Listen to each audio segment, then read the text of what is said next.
আমি তোমায় নিয়ে একটা গল্প লিখতে চাই, একটা গল্প যেখানে শেষ নেই, শুধু শুরু আছে। আমাদের দেখা হয়েছিল হয়তো কাকতালীয়ভাবে, কিন্তু আমার বিশ্বাস ওটা ছিল ভাগ্যের লেখা। তুমি প্রথম দিন যখন আমার পাশে এসে বসেছিলে, আমি জানতাম না তুমি আমার জীবনের অংশ হয়ে যাবে। তুমি হাসতে আর আমি চুপচাপ তাকিয়ে থাকতাম। তুমি হাজারটা কথা বলতে আর আমি শুধু শুনতাম। আমাদের বন্ধুত্ব ধীরে ধীরে অন্য রং ধরল। আমি জানতাম আমার হৃদয়ের প্রতিটি স্পন্দন শুধু তোমার জন্য। তুমি বলেছিলে একদিন আমরা দুজন একসাথে পুরো পৃথিবী ঘুরে দেখব, কিন্তু হয়তো পৃথিবী আমাদের জন্য সহজ ছিল না।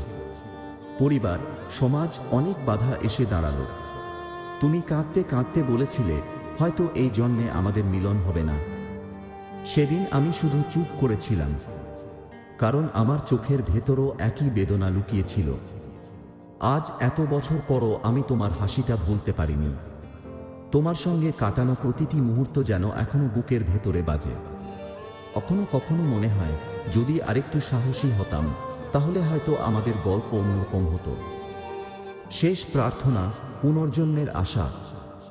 আমি আজও ঈশ্বরের কাছে শুধু একটাই প্রার্থনা করি, এই জন্মে যদি না হয়, তবে পরের জন্মে যেন তোমার সঙ্গে আমার দেখা হয়। আমি চাই আমাদের আরেকটা জন্ম হোক, যেখানে কোনো বাধা থাকবে না, থাকবে শুধু তুমি আর আমি। ভালোবাসা যদি সত্যি হয়, তবে মৃত্যু শুধু বিরতি, শেষ নয়।